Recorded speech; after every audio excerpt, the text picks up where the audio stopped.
इस कार्यक्रम के पुण्यार्चक हैं गुरु चरणों में समर्पित गुरु भक्त परिवार USA।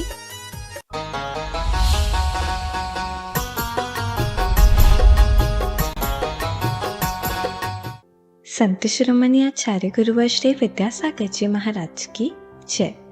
और हम योग प्रणेता पूज्य गुरुवर श्री प्रणम्य सागर जी महाराज की जय। ओम अरहम नमः। श्री तत्वाद सूत्र के शंका समाधान सत्र में आप सभी का स्वागत है। आज पूज्य श्री के द्वारा आपकी की गई शंकाओं का समाधान किया जाएगा। यदि आप भी अपनी शंकाएं भेजना चाहते हैं तो विजिट कीजिए ttv.arham.yoga और हमारे शंका समाधान फॉर्म को फिल कीजिए।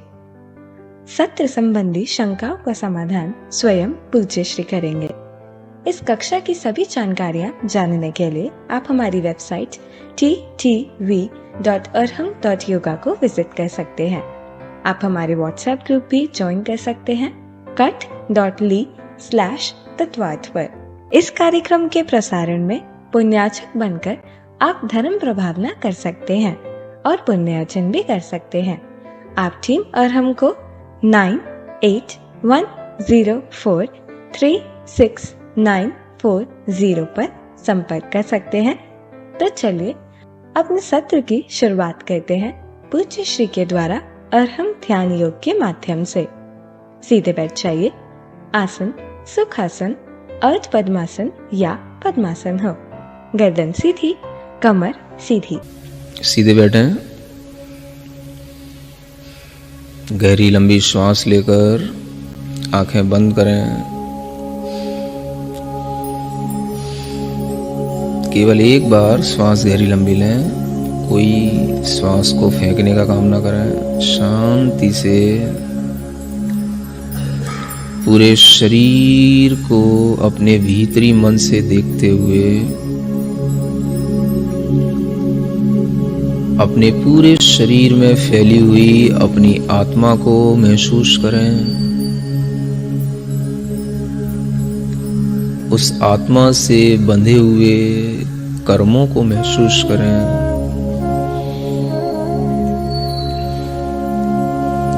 मेरे ज्ञानावरण कर्म के उदय से मेरी आत्मा में पूर्ण ज्ञान का फल नहीं मिल रहा है। मेरे पास शास्त्रों का पूर्ण ज्ञान नहीं, माने श्रुत ज्ञान मेरे पास पूर्ण नहीं है। श्रुत ज्ञानावरण कर्म का भार मेरी आत्मा पर है।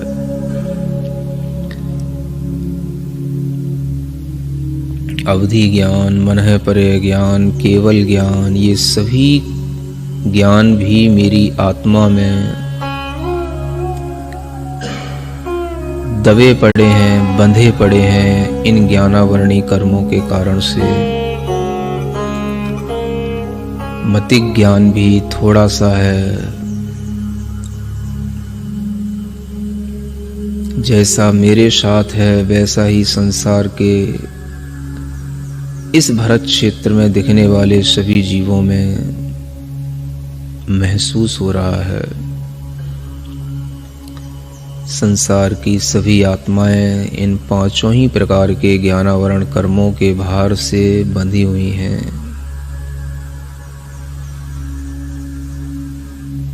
ज्ञानावरण कर्म के फल से मुझे ज्ञान, पूर्ण ज्ञान, अवधि ज्ञान, केवल ज्ञान कुछ भी प्रकट नहीं हो रहा। ये मेरे ज्ञानावरण कर्म का फल है। महसूस करें।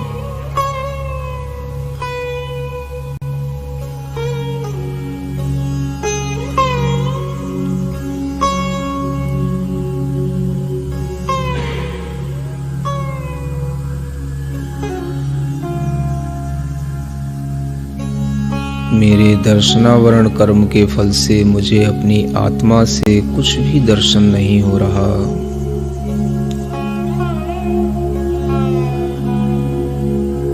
केवल दर्शन, अवधि दर्शन, सभी मेरे आंखें लुप्त पड़ी हुई हैं, बंद पड़ी हुई हैं। हे भगवान, मेरी आत्मा में बहुत सारे कर्मों के यह तीव्र उदय चल रहे हैं।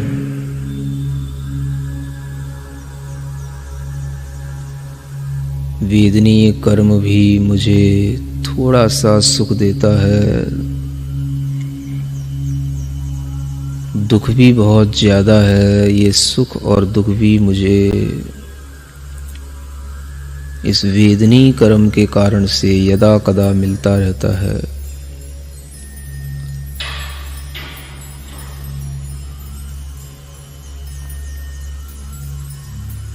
संसार के सब जीव इसी वेदनीय कर्म के कारण से सुख दुख भोग रहे हैं।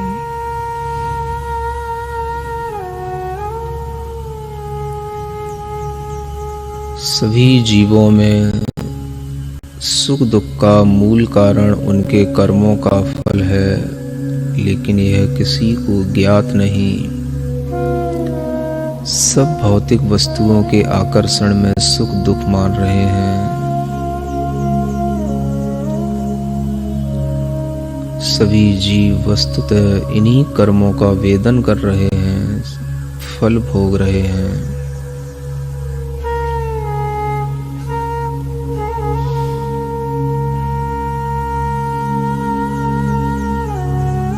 इन कर्मों का फल हमारी आत्मा पर पूर्ण रूप से छाया हुआ है।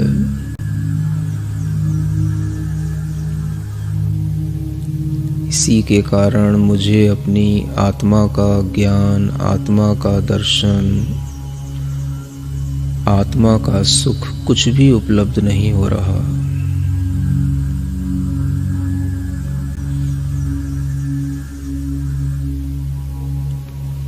जैसे मेरी आत्मा में यह कर्मों का भार है, वैसे ही संसार की सभी आत्माओं में है।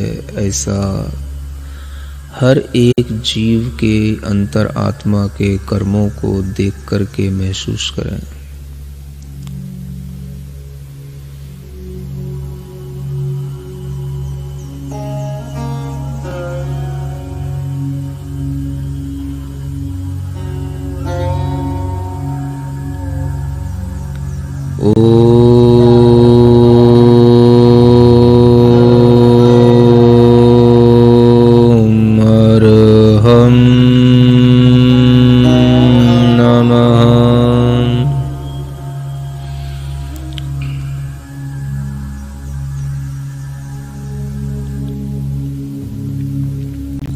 भावना करें, मेरे ज्ञानावरण कर्मों का नाश हो, मुझे पूर्ण ज्ञान की प्राप्ति हो।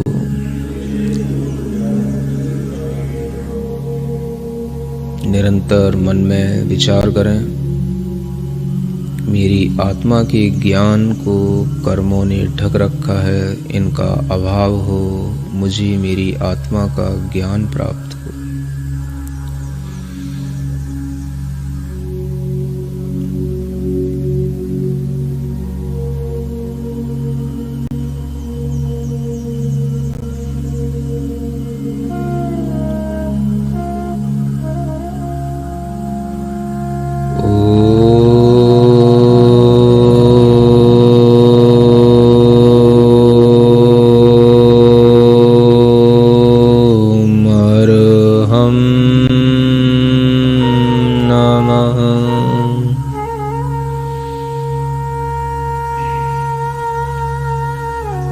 मेरी आत्मा के दर्शन को दर्शनावरणी कर्म ने ढक रखा है।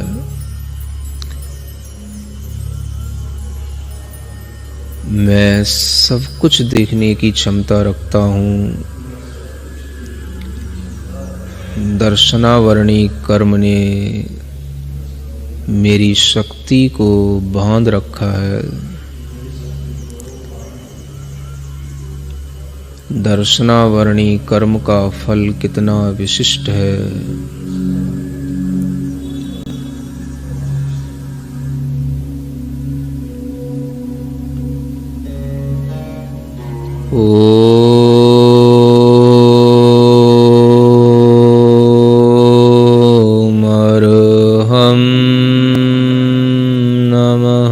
हूँ। मुझे जो सुख का वेदन हो रहा है यह साता वेदनी कर्म का फल है। जो मुझे चिंता, रोग, अनेक तरह के अभाव, परेशानियां, ये सब मेरे असाता वेदनी कर्म का फल है।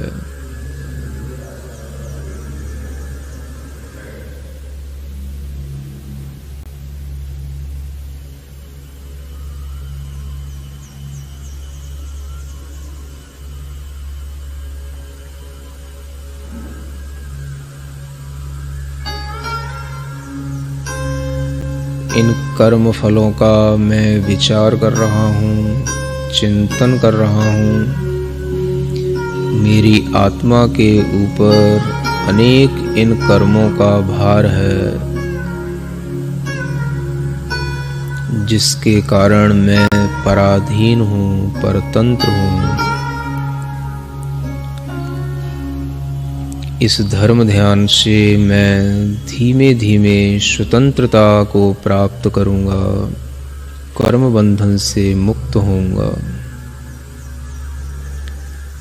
ओम अरहम नमः, ओम अरहम नमः, ओम अरहम नमः, ओम अरहम नमः, ओम अरहम नमः, ओम अरहम नमः, ओम अरहम नमः, ओम अरहम नमः, ओम अरहम नमः।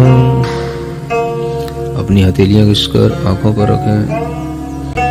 ओम अरहम परम शांति, ओम अरहम परम शांति, ओम अरहम परम शांति। इस ध्यान को पुनः सुनने के लिए आप विजिट कर सकते हैं हमारा YouTube चैनल अरहम ध्यान योग। चलिए पूज्य गुरुवर के चरणों में चलते हैं। महाराज जी, उदित कुमार बाकलीवाल पूछ रहे हैं, मेरी शंका यह है कि जब सूर्य ग्रहण और चंद्र ग्रहण होता है तब ग्रहण के समय जैन धर्म के अनुसार कौन से कार्य नहीं करनी चाहिए?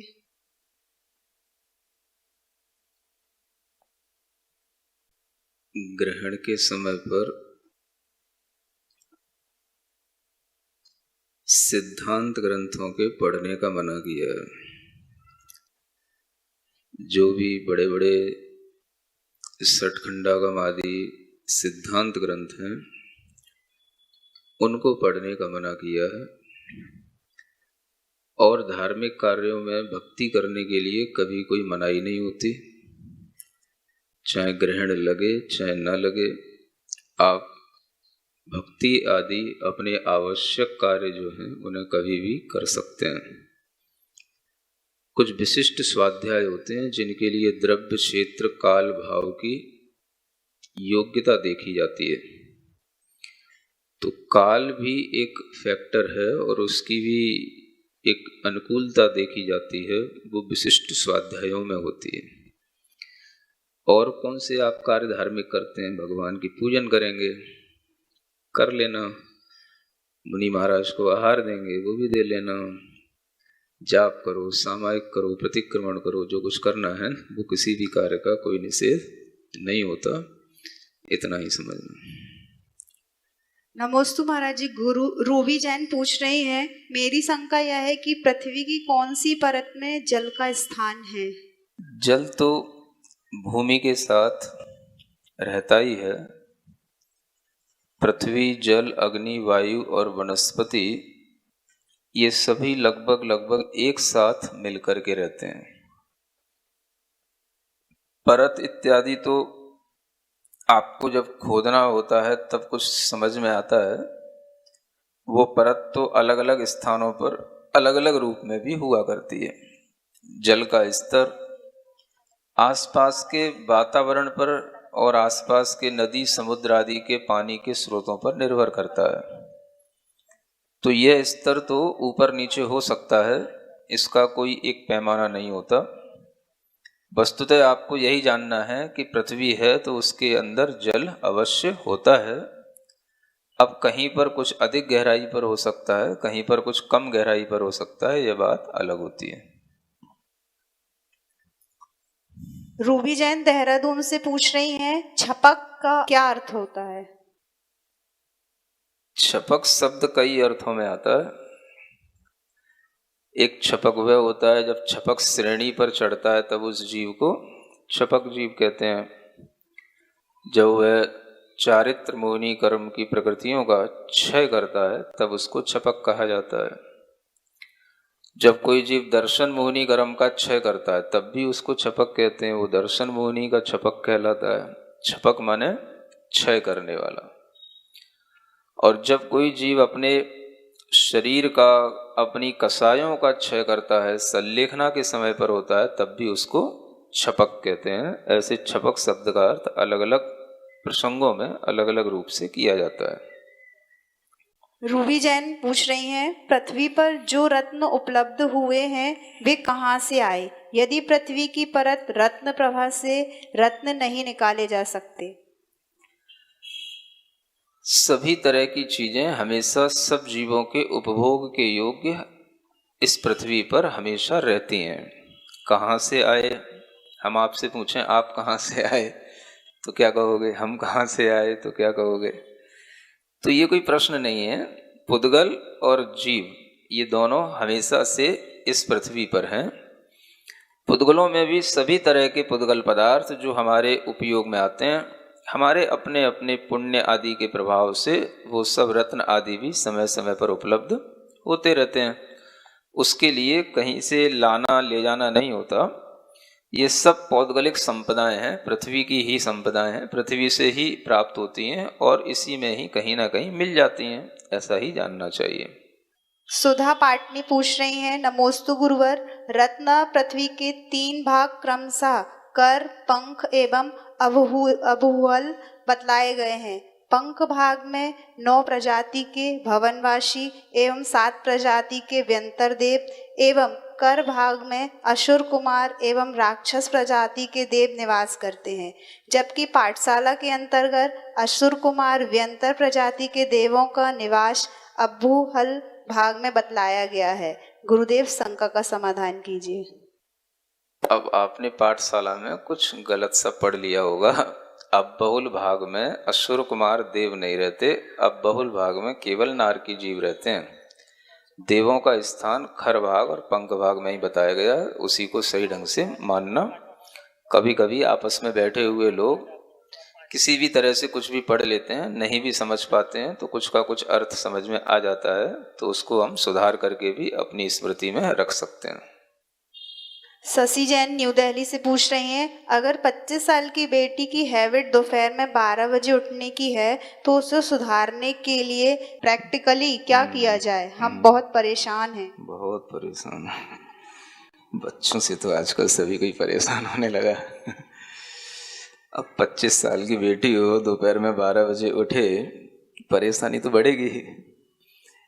अब परेशानी को सुधारने का क्या उपाय हो सकता है? आपको ये देखना होगा कि उसकी ये आदत कब से पड़ी है और क्यों पड़ गई है।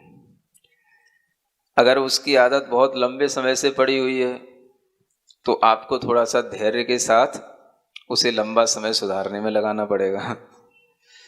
और अगर उसकी आदत कुछ हाल फिलहाल में पड़ी है और कुछ कारणवश पड़ी है तो उन कारणों पर समझाने के लिए उसे थोड़ी सी आप न समझाएं तो ज़्यादा बेहतर होगा।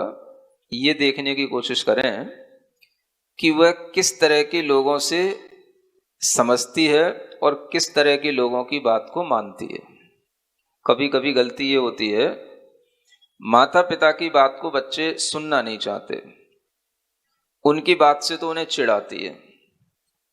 तो आप ये प्रयास करें कि कोई ना कोई ऐसा व्यक्ति जिसके निकट वो जा सके, चाहे वो कोई साधु हों, गुरु हों या कोई काउंसलर हों, कोई भी मोटिवेटर हों, इस तरह के व्यक्ति के साथ में या इस तरह की चीज़ों से उसे परिचय कराएं कि दिन में सोने से क्या नुकसान होते हैं। दिन में सोने वाले लोग कभी भी अमीर नहीं बनते हैं, दिन में सोने वाले लोगों की बुद्धि कुंठित होती चली जाती है।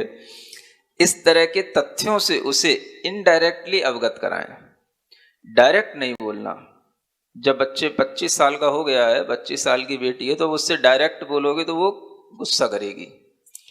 तो उसको किसी ना किसी तरह से क्या हो गया, कुछ वीडियो सुनाना, कोई ऐसे मोटिवेशन की चीज़ें उसके लिए बताना, इस तरह की चीज़ों से उसमें कुछ परिवर्तन आने की संभावना होती है।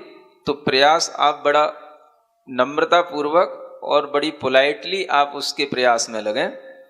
ऐसी शंकाएं भी अगर आप सार्वजनिक रूप से पूछते हैं और उसको पता पड़ जाता है तो ये भी उसके लिए एक बहुत बड़ी चिढ़ का कारण बन सकता है। तो आप थोड़ा सा सावधान होकर के इस तरह की समस्याओं के समाधान में लगें, यही आपके लिए उचित होगा। नमोस्तु महाराज जी। सुनीता जैन नीमच से पूछ रही हैं, क्रोध को शांत करने के लिए हमें क्या करना चाहिए? यह प्रश्न आप लोगों का अपनी भावनाओं से जुड़ा हुआ प्रश्न है। क्रोध की शांति के लिए क्रोध को समझना जरूरी है। किसी भी चीज की गुण और दोषों का यदि हम विचार करते हैं तो उस विचार के अनुसार हम उसका कुछ अनुसरण कर पाते हैं।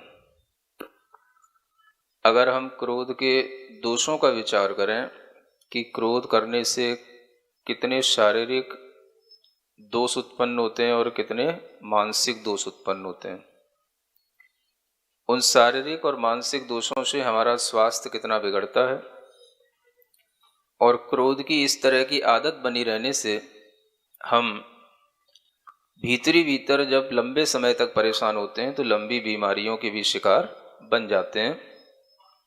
इस तरह से जब हम क्रोध के विषय में उसके दोषों का विचार करके बाद में होने वाली अनेक प्रकार की आपदाओं, हानियों और विनाश जो अनेक तरह के होते हैं उनका अगर हम विचार करें तो हम इस भाव से अपने आप को रोक सकते हैं, क्योंकि ज्ञान पूर्वक ही अनेक तरह के विकारों को जीता जा सकता है। अगर आप विचार पूर्वक, विवेक पूर्वक, ज्ञान पूर्वक अपनी प्रवृत्तियां करते हैं तो आप अपने आप को इन विचारों से बचा सकते हैं, मुक्त कर सकते हैं। नमोस्तु महाराज जी। रक्षिता जैन नीमच से पूछ रही हैं, हमें मानसिक शांति के लिए क्या करना चाहिए? ये सब प्रश्न एक ही तरह के भावनात्मक प्रश्न आ रहे हैं। मानसिक शांति का मतलब ही होता है कि हम एक लक्ष्य को सामने रख कर के चलें। अशांति तब होती है जब हमारे सामने बहुत प्रकार की संभावनाएं और बहुत प्रकार के लक्ष्यों में हमारा मन भटकता है। जो व्यक्ति अपना एक उद्देश्य बना करके, चाहे वो अपने किसी भी तरह से अपना कैरियर प्लानिंग हो, वह एक उद्देश्य बना करके अगर उसको आगे लेकर के चलता है तो सारा फोकस वह उसी पर करता है और उसी के माध्यम से उसके अंदर शांति बनी रह सकती है। अशांति का कारण है बहुत सारे चीज़ों को एक साथ करना, बहुत सारी चीज़ों पर एक साथ दिमाग लगाना और बहुत सारी चीज़ों को एक साथ हैंडल करना। ये अशांति का कारण है। अगर आप इस कारण से बचेंगे तो आपको शांति अवश्य मिलेगी। पारुल जैन न्यू दिल्ली से पूछ रही हैं, नमोस्तु गुरुवर, मेरी शंका यह है कि देवों की पीतलेष्या होती है, फिर भी असुर कुमार देव नरकों में जाकर नारियों को भिड़वाते हैं, तो पीतलेष्या में भी क्या जीवों के अंदर ऐसे भाव आते हैं? इस तरह के प्रश्नों के उत्तर पहले भी शायद दिए गए हैं। पीतलेष्या में भी अनेक प्रकार के अंश होते हैं और उनकी डिग्री होती है, जघन्य से लेकर के उत्कृष्ट तक। तो जो जघन्य पीतलेष्या का अंश होता है, जो लोअर क्वालिटी की जिसे हम कह सकते हैं, ऐसी उस लेष्या के साथ में रहने वाले देवों में भी ऐसे परिणाम बन सकते हैं जो उन्हें भिड़ा करके आनंद लें। तो यह उस पीतलेश्या के जघन्य अंश से संभव है। अन्य जब मध्यम और उत्कृष्ट अंश आते हैं तो उसमें ऐसी संभावनाएं कम हो जाती हैं और उनके परिणाम शुभ होते हैं। तो ऐसी जघन्य पीतलेश्या का संबंध मुख्य रूप से कापोतलेश्या के साथ ही रहता है, इसलिए उसका निकटतम संबंध कापोतलेश्या के भावों की तरह बनने में संभावना बनी रहती है और वो इस रूप में हम उसे समझ सकते हैं। रूबी जैन देहरादून से पूछ रही हैं, नमोस्तु गुरुवर, गुण स्थान कितने होते हैं तथा किसी के गुण स्थान की उन्नति या अवनति कैसे पता चलती है? गुण स्थान 14 होते हैं और उनकी उन्नति अवनति तो हमें कसायों की आभासना होने पर हो सकती है। हम अपने ही कसायों की आभासना नहीं कर पाते तो दूसरे के कसायों की कैसे कर सकेंगे। तो गुणस्थानों के बारे में जानकारी शास्त्रों से लेना अलग बात है और उससे यह अंदाज लगा पाना कि इनका यह गुणस्थान है, यह बिल्कुल अलग बात है। तो हम कभी किसी की किसी भी तरह की चेष्टाओं और क्रियाओं से किसी के गुणस्थान का कोई अंदाजा नहीं लगा सकते। हम केवल सिद्धांततः उसको जान सकते हैं, मान सकते हैं और अपने लिए हम जो कसाएं 4 प्रकार की बताई गई हैं, उन 4 प्रकार की कसायों का जो अलग अलग वासना काल बताया गया है, उसके अनुसार उन कसायों का अंदाज अनुमान लगाया जा सकता है। इतना ही हो सकता है। नमोस्तु गुरुवर, सालनी जैन फिरोजाबाद से पूछ रही हैं, गुरुदेव, जिस तरह देवों को 6 महीने पहले अपनी मृत्यु के बारे में पता चल जाता है माला के द्वारा, क्या नारियों को भी कुछ संकेत मिलता है मृत्यु से पहले? संकेत तो वहाँ मिलते हैं जहाँ कुछ सुख सुविधा का वातावरण चल रहा हो और उस वातावरण में वह भूला हुआ हो, तो उसको अलर्ट करने के लिए कुछ संकेत दिए जाते हैं। तो देवों में जिस तरह से सुख सुविधा का वातावरण रहता है, ऐसा वातावरण नारकियों में नहीं होता। उनको अगर वहाँ पर कोई संकेत मिल भी जाए तो वो करेंगे क्या? करना तो उन्हें वही है जो वो कर सकते हैं, जो उनके साथ हो रहा है। तो नारकी कभी भी किसी भी तरह से अपने अनुसार कोई भी वातावरण नहीं बना सकते, अपने अनुसार कोई भी अपने कर्मों के फल बदल नहीं सकते। देवों में ये संभव होता है, वो अगर समझ जाते हैं तो अपने परिणामों को संभाल सकते हैं, कसायों को कम भी कर सकते हैं और अपने उस स्वर्ग आदि से होने वाले जो वियोग का दुख है उसको भी वो रोक सकते हैं। तो इसलिए वहाँ पर जो सूचना मिलती है वह उनके लिए कुछ लाभ देने वाली होती है, इसलिए वहाँ पर सूचना मिलती है। नरकों में इस तरह की सूचना नहीं मिलती, लेकिन होता वो 6 महीने पहले ही है, ऐसा जानना चाहिए। नमोस्तु गुरुवर, वीना जैन दिल्ली से पूछ रही हैं, धार्मिक शास्त्र का जब हम अध्ययन करते हैं तो कुछ समय बाद भूल जाते हैं, ऐसा क्यों होता है? हम भूलें नहीं, इसके लिए हमें क्या करना चाहिए? कोई भी चीज़ हम तब भूलते हैं जब हम उसको निरंतर ध्यान में रखने का उपाय नहीं करते। ध्यान में रखने के लिए उसे रिवाइज करना जरूरी होता है, और जब हम किसी भी चीज़ को निरंतर चिंतन में लाएं, उसको रिवाइज करें और उसको हम किसी दूसरे को भी बताएं, तो वो चीज़ हमारे ध्यान में बनी रह जाती है। क्योंकि जब हम किसी को बताने बैठते हैं तो हमें उसकी बारीकियां पकड़ में आती हैं, तो वो चीज़ हमारी स्मृति में होगी तो ही हम किसी को अच्छे ढंग से बता पाते हैं। इसलिए आपको जब भी कोई धर्म ध्यान के शास्त्र पढ़ने का मौका मिलता है, उसमें जो जानकारियां मिलती हैं, जो ज्ञान मिलता है, उससे आप दूसरों को यदि देते हैं, दूसरों के साथ उसे शेयर करते हैं, तो आपका ज्ञान बना रह सकता है और लंबे समय तक आप नहीं भूलें, ऐसा भी संभावित है। सौरभ बजाज कटंगी से पूछ रहे हैं, नमोस्तु गुरुवर, मनुष्य धरती से कितने योजन तक ऊपर जा सकता है और चांद पर भी जा सकता है क्या? यदि नहीं तो सभी अंतरिक्ष यात्री कहाँ गए थे जिसको वह चांद कह रहे थे? अंतरिक्ष यात्री जिस अंतरिक्ष के विमान में बैठ करके जाते हैं, वो विमान जितनी ऊंचाई तक जाएगा, मनुष्य उतनी ऊंचाई तक जाएगा, क्योंकि मनुष्य पराश्रित है। तो विमान जितनी ऊंचाई तक जा सकते हैं, उस ऊंचाई को हम समझ सकते हैं। वो विमान की ऊंचाई का ज्ञान हमें विज्ञान दे सकता है, और जितनी ऊंचाई तक वो विमान गए उतनी ऊंचाई तक ही मनुष्य का जाना संभावित है।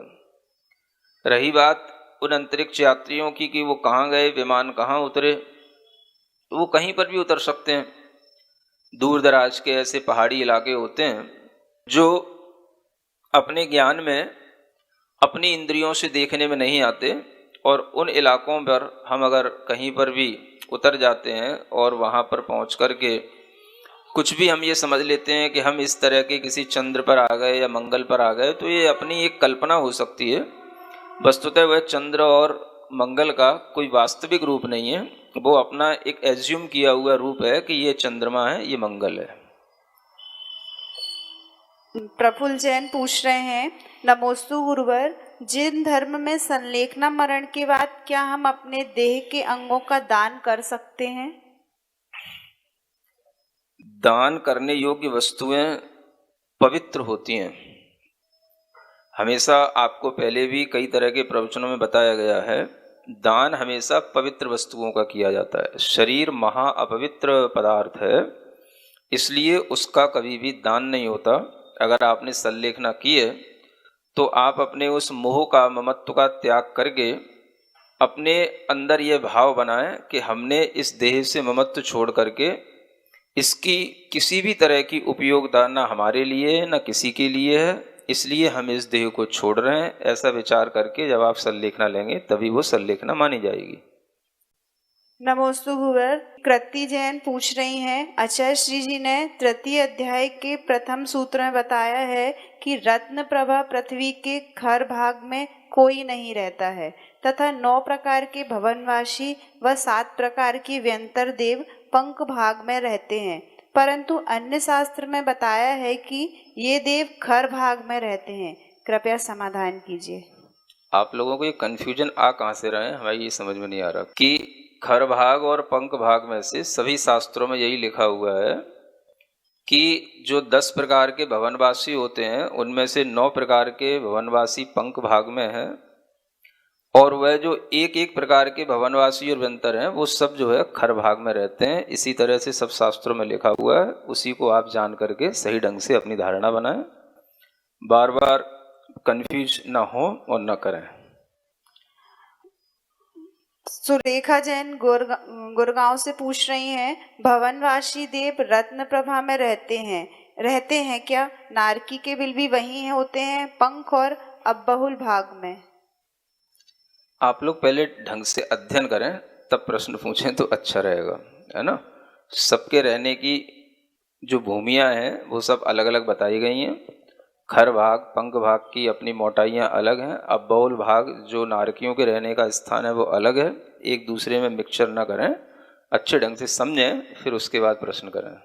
रूबी जैन देहरादून से पूछ रही हैं, गुरुदेव को सम्यक वंदन। गुरुदेव, मेरे एक निष्क्रिय मित्र ने क्रमबद्ध पर्याय को लेकर प्रश्न किया तो मैंने उसे उत्तर दिया कि एक निश्चित समय, भाव, कर्म, स्थान, परिस्थिति आदि को एक निश्चित प्रमाण में लेकर एक निश्चित प्रक्रिया के साथ उत्पन्न एक निश्चित परिणाम से एक पर्याय का जन्म होता है।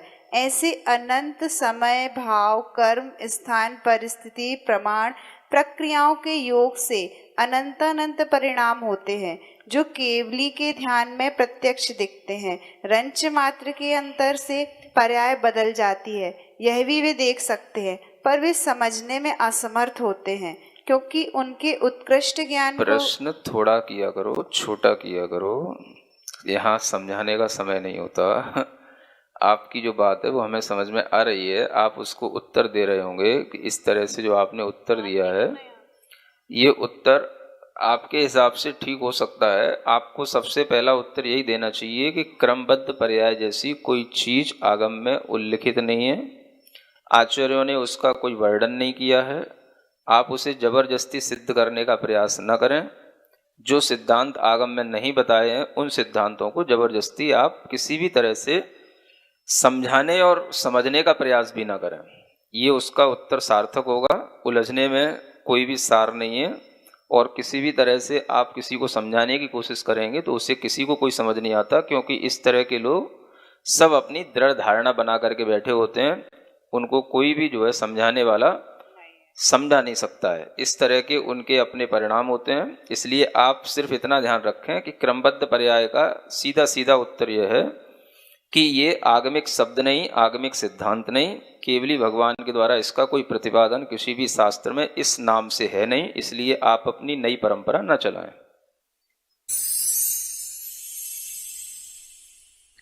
सिरिजिण वाणी जग कल्याणी जग जन मदतम मोहरी जणमण हारी गढ़हर हारी जम जरा भव रोग हरि तिथ्य राणम दिव्य झुणिम जो पड़ई सुणई मय्ये धारई राणम सौख मणंतम धैर्य सासद मोक्ष पदम पावई सासद मोक्ष पदम पावई।